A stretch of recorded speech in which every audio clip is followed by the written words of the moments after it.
우리가 지난 몇 주간 함께 말씀을 나누었지만 성경은 교회에 대한 여러 가지 비유의 표현을 가지고 있습니다. 그냥 어떤 논리적으로 어떤 명제를 가지고 서술하는 것이 아니라 눈에 보이는 어떤 생활적인 것들을 사용해서 비유적으로 교회의 본질이 뭔가에 대해서 이해할 수 있도록 설명하는 그런 비유들이 있습니다. 그 중에 하나가 교회는 거룩한 백성이다 또는 성도라 하는 표현입니다. 이 말은 교회는 세상에서 부름받아 나와서 하나님을 위해서 특별하게 구별이 되었다, 성별이 되었다 하는 의미라는 것을 함께 나누었습니다. 그래서 세상과 달라야 하고 세상 사람들이 살아가는 목적과 방식과 또 여러 가지 가치관이 있어서 세상과는 분리되어 있는 구별된 모습으로 살아가야 한다 하는 말씀을 우리가 앞에서 나누었습니다. 그리고 지난 주일에 우리가 또한 생각했던 교회에 대한 또 하나의 비유는 교회는 성전이다 하는 말씀입니다. 교회 건물이 성전이라는 얘기가 절대로 아닙니다. 교회 공동체가 하나님의 성전이다 하는 의미입니다. 두세 사람이 예수 그리스도의 이름으로 모여있는 그 교회 공동체에 마치 예전에 성전에 하나님의 영이 임하여 계시던 것처럼 오늘날도 이 교회 공동체 안에 주의 이름으로 모일 때에 하나님의 영이 임하여 계시고 그 하나님의 존재와 그 하나님의 성품을, 그 하나님의 영광을 나타내시는 공동체이기 때문에 교회는 하나님의 성전이다 그렇게 부르고 있습니다.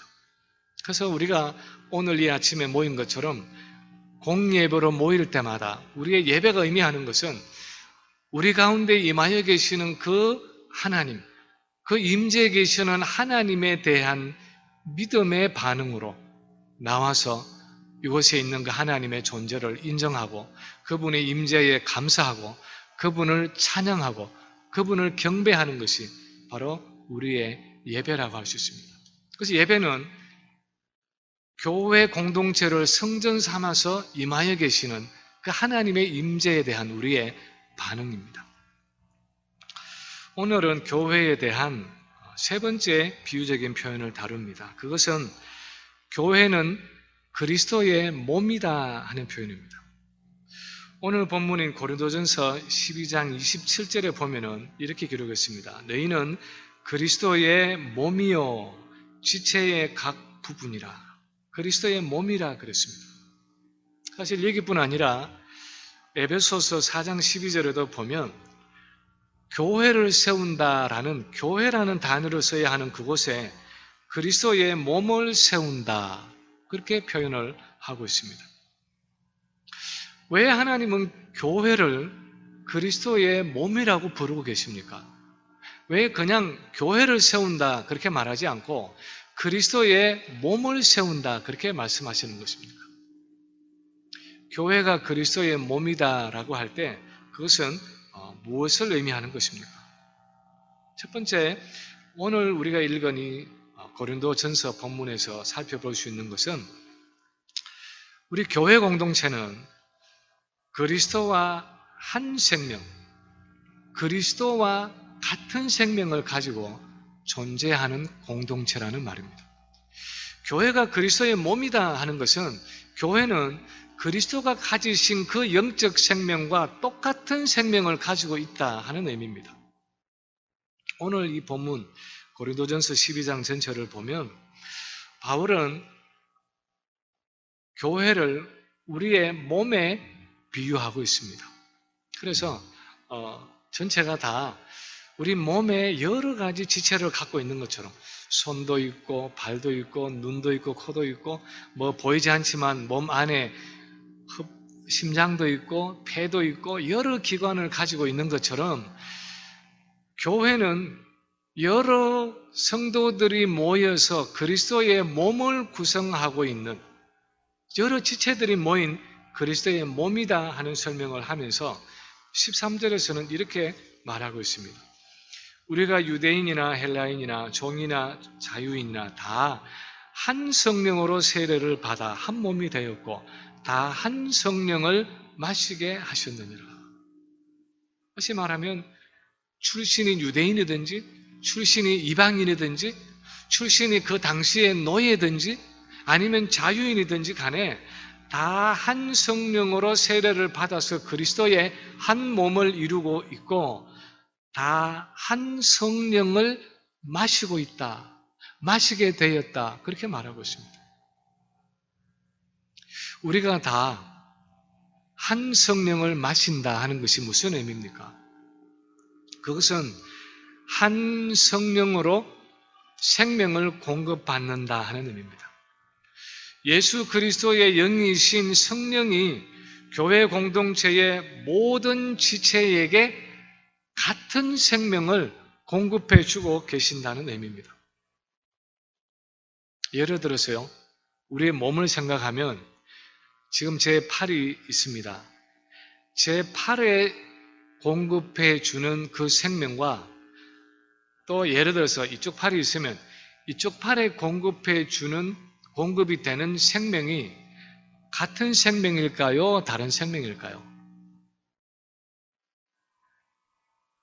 아니면 제 이쪽 팔에 공급되는 생명과 제 다리에 공급되는 생명이 같은 생명일까요? 다른 생명일까요? 다 한 생명입니다. 똑같은 한 생명이 지금 제 팔에도 공급되고 다리에도 공급되고 폐에도 신장에도 심장에도 모든 생명이 한 생명을 서로가 다 공유하고 한 생명이 공급되고 있는 것입니다. 그래서 온 몸에 여러 지체가 있지만 다 같은 한 생명을 공급받는 것처럼 교회 공동체 안에 많은 성도들이 있지만 여러 성도들이 있지만 모두가 다 예수 그리스도의 영이신 성령이라는 한 생명을 공급받고 있다는 것입니다. 그래서 우리가 첫 번째로 생각해야 하는 것은 교회가 그리스도의 몸이라는 것은 교회 공동체 안에 많은 지체들이 있지만 우리 모두는 다 예수 그리스도의 영이신 한 성령을 통해서 생명과 능력을 공급받고 있다 하는 사실입니다. 교회가 예수 그리스도께로부터 생명과 능력을 공급받는 영적인 기관이라는 사실을 인식하는 것이 얼마나 중요한지 모릅니다. 많은 사람들이 교회를 하나의 조직이라고 생각합니다. 라이온스 클럽이나 또 무슨 단체를 만들어진 것처럼 교회도 그냥 사람들이 만들어서 세운 한 조직이라고 생각합니다. 교회는 법인 조직이고 비영리 단체라고 생각을 합니다. 그래서 주정부에 등록을 하고 연방정부의 아이디어를 가지고 있다고 생각합니다. 교회는 사람과 재정과 건물과 여러 활동들로 유지되는 어떤 조직이고 기관이라고 생각을 합니다. 그러나 성경은 교회는 그런 기관이고 조직이기 이전에 어떤 영적인 유기체라고 말하고 있습니다. 어떤 살아있는 생명체라고 말하고 있습니다. 마치 살아있는 우리 인간의 몸처럼 각 성도들이 성령을 통해서 예수 그리스도의 영과 먼저 각 성도들이 연합되어 있고 그래서 예수님의 영과 연합되어 있는 모든 성도들이 결국은 예수 그리스도를 통해서 서로 영적으로 연결되어 있고 또 궁극적으로 예수 그리스도와 온 교회가 한 성령을 통해서 서로 연결되어서 공동체 전체가 예수 그리스도의 생명과 능력을 공급받고 있는 영적인 유기체라는 것입니다. 예수님이 요한복음 15장에서 나는 포도나무이고 너희는 가지다 그렇게 말씀하실 때 많은 사람들이 나와 예수님의 1대1의 관계로만 생각할 때가 있습니다. 나는 예수님의 가지고 그리고 예수님은 나의 포도나무야. 그렇게 나의 포도나무, 또 나는 예수님의 가지, 나와 1대1의 관계로만 생각할 때가 있습니다. 물론 그것은 사실입니다. 그러나 주님이 그 말씀을 제자들에게 선포하실 때, 말씀하실 때 교회라는 공동체적인 배경 가운데서 그 말씀을 주셨습니다.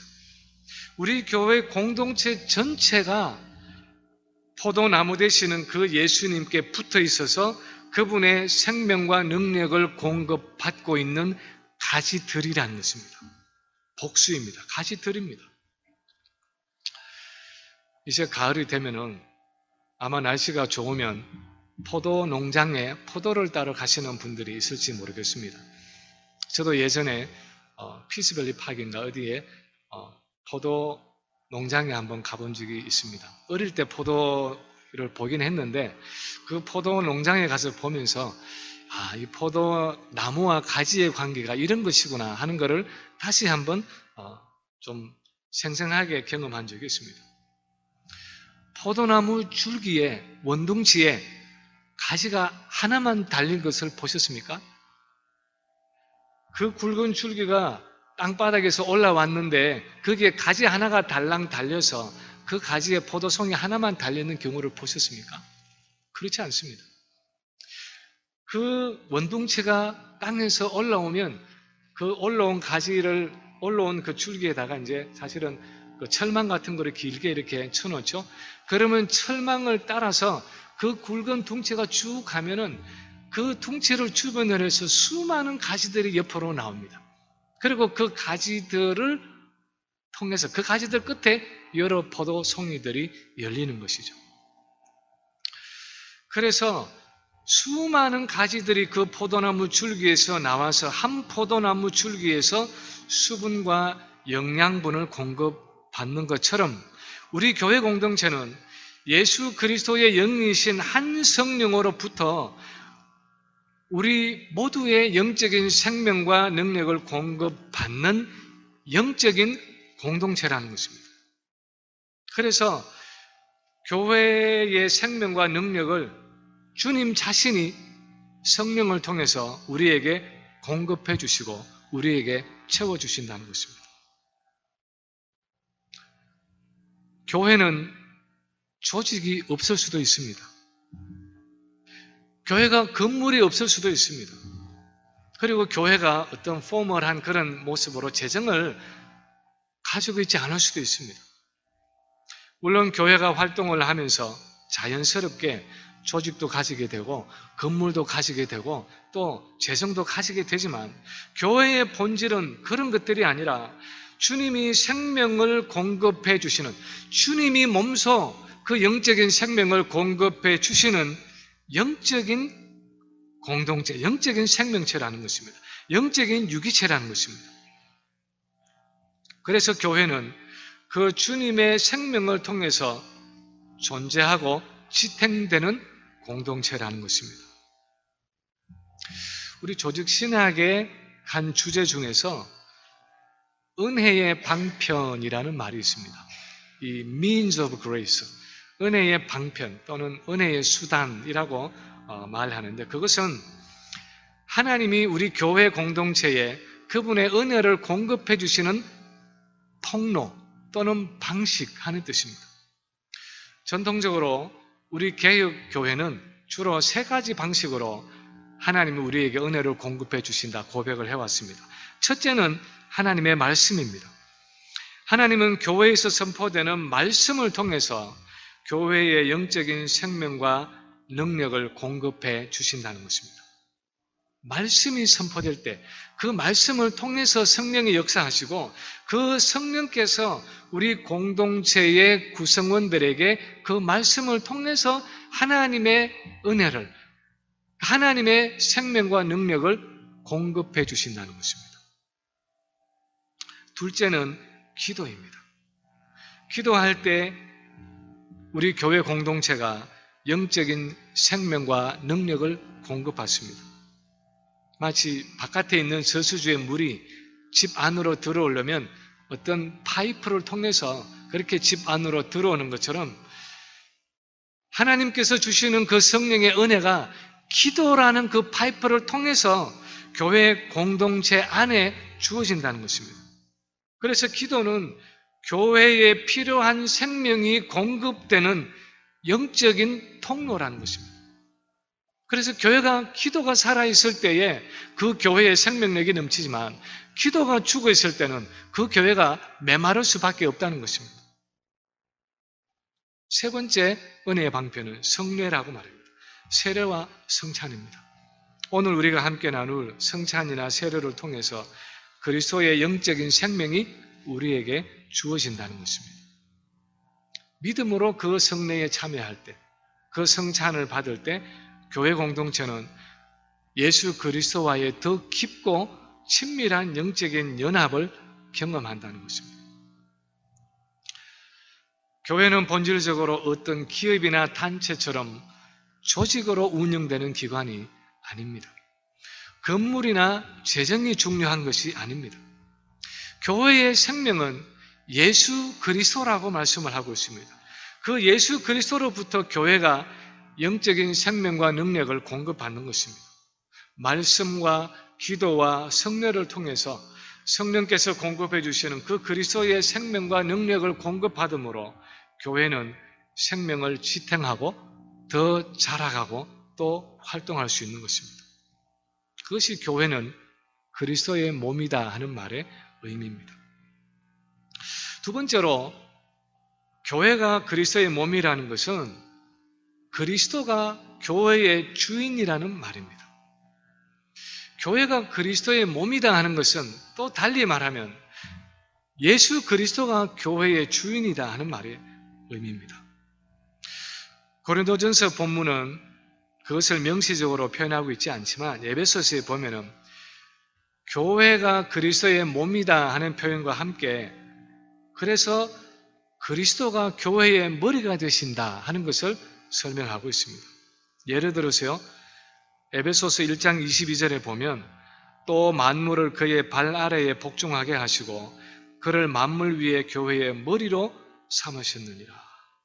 예수 그리스도를 교회의 머리로 삼았다 말씀하시고요. 에베소서 5장 23절에 보면 이는 남편이 아내의 머리됨이 그리스도께서 교회의 머리됨과 같음이니 하고 말씀하고 있습니다. 우리 교회 공동체가 그리스도의 몸이라는 것은 바꾸어 말하면 예수 그리스도가 우리 교회의 머리라는 사실을 의미합니다. 예수님이 우리 교회 공동체의 머리라는 것은 뭘 의미하는 것입니까? 만약에 우리 사람에게 적용을 해보아도 머리가 하는 일이 무엇입니까? 머리는 왜 있는 것입니까? 머리는 몸 전체를 다스리고 지휘하는 어떻게 보면 몸의 중심입니다. 물론 어떤 위치적으로 중심은 아니지만 몸의 가장 핵심이 되는 그런 부위입니다. 머리에는 뇌가 있어서 몸의 모든 지체를 움직이고 관장하는 헤드쿼터, 몸 전체의 어떤 본부라고 말할 수 있습니다. 우리 옛날에 배웠던 거 있죠. 자율신경, 비자율신경 그런 것처럼 내가 의식적으로 움직이는 손발같이 의식적으로 움직이는 기관이든지 아니면 내 안에 심장이나 폐처럼 무의식적으로 움직이는 그런 기관이든지 간에 우리 신체의 모든 기관이 머리가 생각하고 명령하고 지휘하는 대로 따라갑니다. 그런데 교회도 마찬가지라는 것입니다. 아무리 교회가 크고 교회가 여러 가지로 여러 사람들이 모인 다양한 그런 공동체이고 또 교회에 아무리 탁월한 사람들이 많다고 해도 교회는 본질적으로 머리 되시는 예수 그리스도가 주인이시고 예수 그리스도의 명령만을 따라가고 순종하는 공동체라는 것입니다. 그런 의미에서 교회가 그리스도의 몸이라는 것은 교회의 모든 일들은 머리 되시는 예수 그리스도가 무엇을 원하시느냐 하는 거기에 초점을 맞추어야 한다는 사실을 가르치고 있습니다. 이민교회도 예외는 아니지만 우리가 아는 것처럼 오늘날 한국교회가 참 많은 어려움 가운데 있습니다. 세상 사람들의 시탄을 받는 대상이 되어 있습니다. 세상도 개혁의 대상이라고 말하지만 교회는 더더욱이 개혁의 대상이라고 말합니다. 그런데 무엇 때문에 그렇게 거룩한 공동체, 그렇게 참 아름답고 하나님께서 구별해 주신 그 공동체가 세상 사람들의 손가락질을 받는 그런 모습이 되었습니까? 많은 것들이 있겠지만 한국교회가 실패하고 있는 이유 중에 하나는 교회가 머리 되시는 예수 그리스도가 원하시는 방향이 아니라 사람들이 원하는 방향으로 운영되고 있기 때문인 경우가 많습니다. 때로는 목사가 원하는 방향으로 운영이 될 때가 있습니다. 때로는 목사가 마치 기업의 CEO처럼 교회의 전권을 쥐고 내가 원하는 대로 교회를 목회할 때가 있습니다. 때로는 당회 안에 영향력 있는 장로님들이 때로는 기득권을 유지하기 위한 방향으로 교회를 잘못 운영할 때도 있습니다. 때로는 회중들이 다수결의 원리로 민주적인 방식으로 교인이 원하는 방식으로 교인이 원하는 방향으로 교회를 이끌어갈 때가 있습니다. 오늘날 많은 교회들이 공동의회에서 투표를 하는 그것으로 교회는 민주주의다 하고 오해를 하는 경우가 있습니다. 교회는 다수결의 원리에 의해서 많은 사람들이 다수의 사람들이 원하는 방향으로 가야 한다 그렇게 주장을 할 때가 있습니다. 그러나 성경이 가르치는 원리는 아무리 목사가 원하고 아무리 장로나 당회가 원하고 아무리 다수의 회중들이 원한다고 해도 그것이 주님이 원하시는 것이 아니면 교회는 절대로 그 일을 해서는 안 된다고 가르치고 있습니다. 아무리 많은 사람들이 교회의 전부가 원한다고 하더라도 그것이 주님이 원하시는 길이 아니면 가서는 안 된다고 말하고 있습니다. 예수 그리스도가 교회의 머리가 되시고 예수님이 교회의 주인이시고 교회의 정권을 가지고 계시기 때문입니다. 그것이 바로 교회가 그리스도의 몸이다 하는 말의 의미입니다.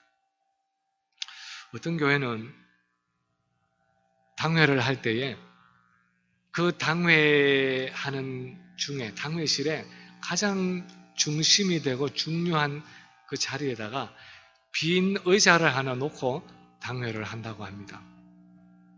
그래서 그 의자에 보이지는 않지만 예수님께서 교회의 주인으로서 앉아서 그 당회를 주장한다고 그렇게 전제를 하고 당회를 한다고 합니다. 그래서 무슨 결정을 하고 무슨 의논을 할 때마다 목사가 어떻게 생각하느냐, 장로님들이 어떻게 생각하느냐 하는 것을 떠나서 과연 주님이 이 일에 대해서 어떻게 생각하십니까? 하면서 묻는 마음으로 그 당회를 진행한다는 것입니다. 그런데 그것은 당회에서도 그렇고 공동의회에서도 그렇습니다. 우리가 궁극적으로 물어야 하는 것은 교회에서 주님이 원하시는 것이 무엇인가 하는 것입니다. 기도하는 중에 예수님께 물어서 그 예수님의 뜻을 찾고 발견하는 그것이 당회이고 또 공동의회인 것입니다. 그것이 교회가 그리스도의 몸이고 또 그리스도가 교회의 머리가 되신다 하는 말의 의미입니다. 세 번째로 교회가 그리스도의 몸이라는 것은 교회는 예수님이 지상에서 하시던 일을 계속해 나가는 그분이 이 땅 위에 남겨놓으신 몸이라는 것입니다. 교회는 예수님이 지상에 계실 때에 하시던 그 일을 계속해 나가는 주님의 이 지상의 몸이라는 것입니다. 예수님이 지상에 계실 때 하시던 일이 무엇입니까? 마태복음 4장 23절에 보면 이렇게 기록합니다. 예수께서 온 갈릴리에 두루 다니사 그들의 회당에서 가르치시며 천국 복음을 전파하시며 백성 중에 모든 병과 모든 약한 것을 고치셨다. 그렇게 기록을 하고 있습니다.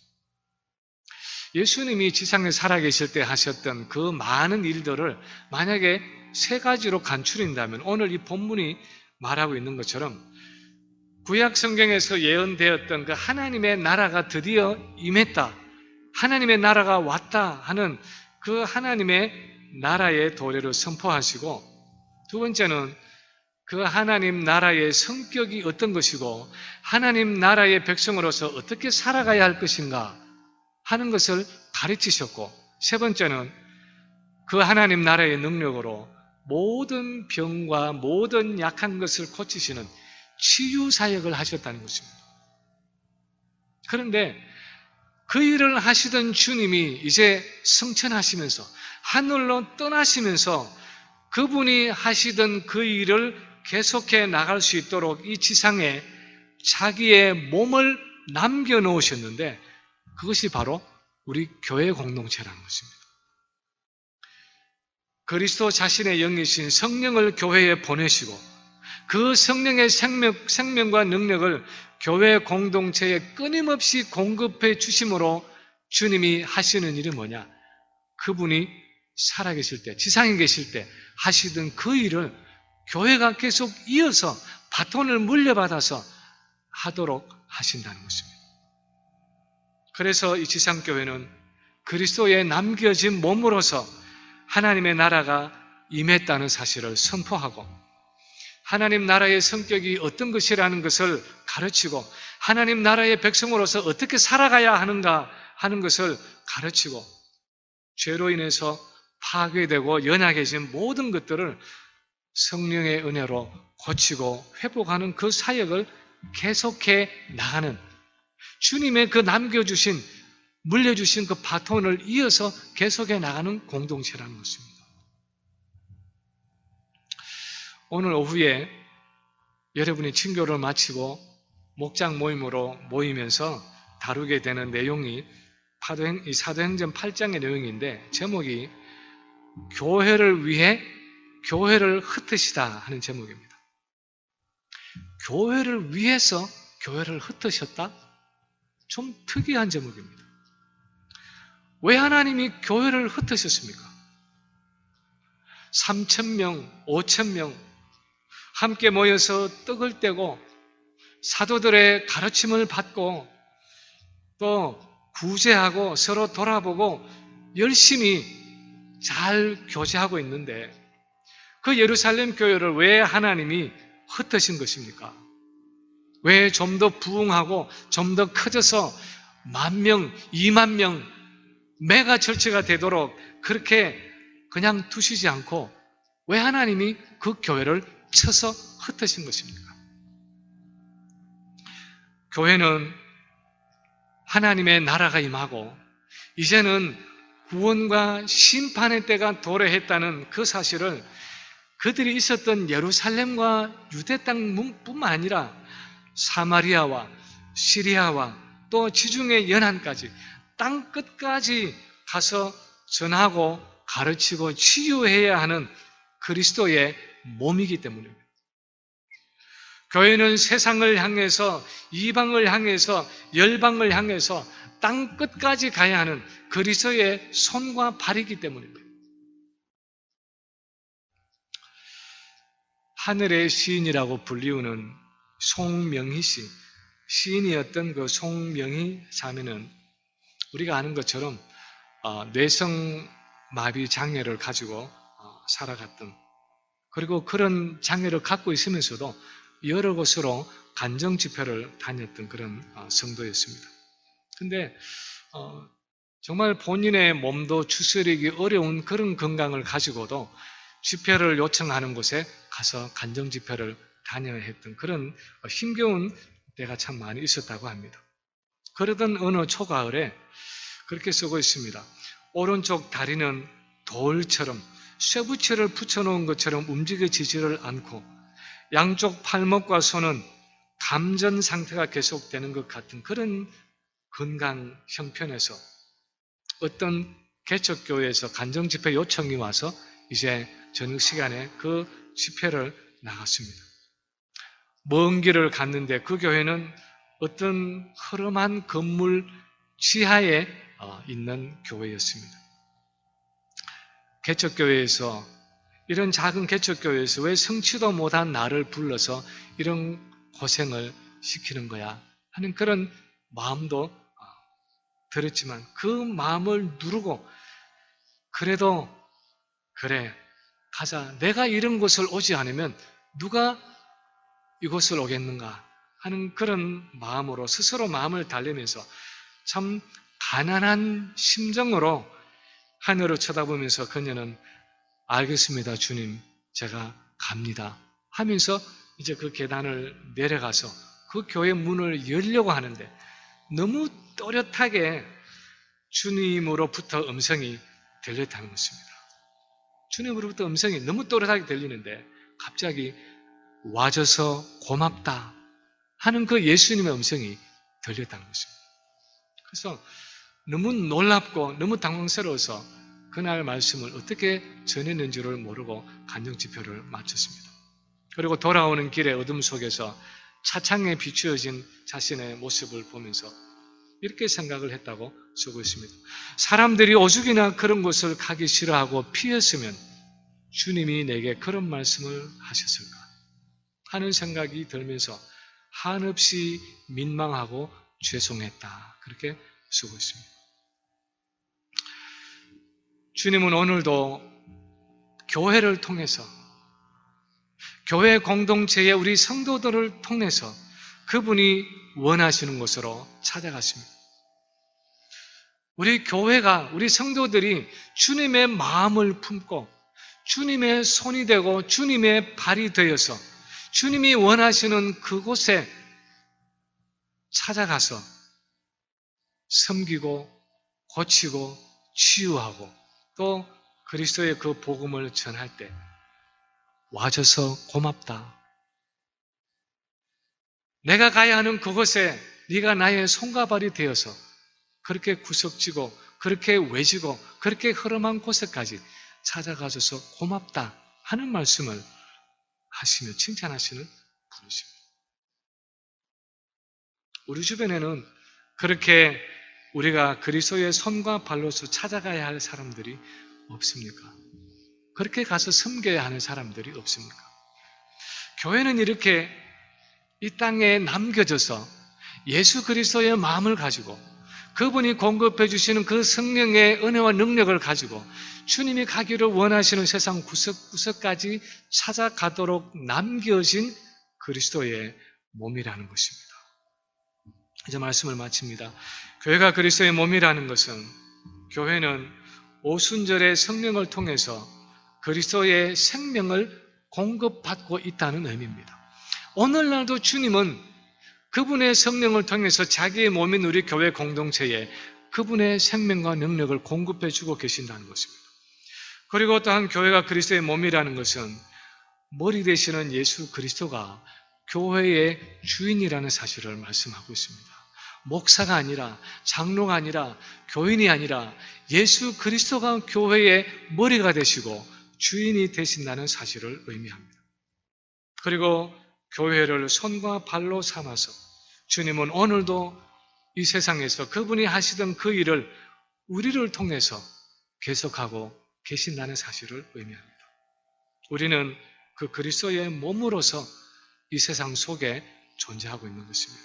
바라기는 우리 교회 공동체를 통해서도 주님의 영적인 생명이 세상 가운데 힘있게 나타나시고 세상 가운데서 주님이 원하시는 것을 흩어져서 힘있게 감당할 수 있는 건강하고 능력 있는 그리스도의 몸으로 살아가는 우리 모든 성도들이 되시기를 주님의 이름으로 간절히 축원합니다.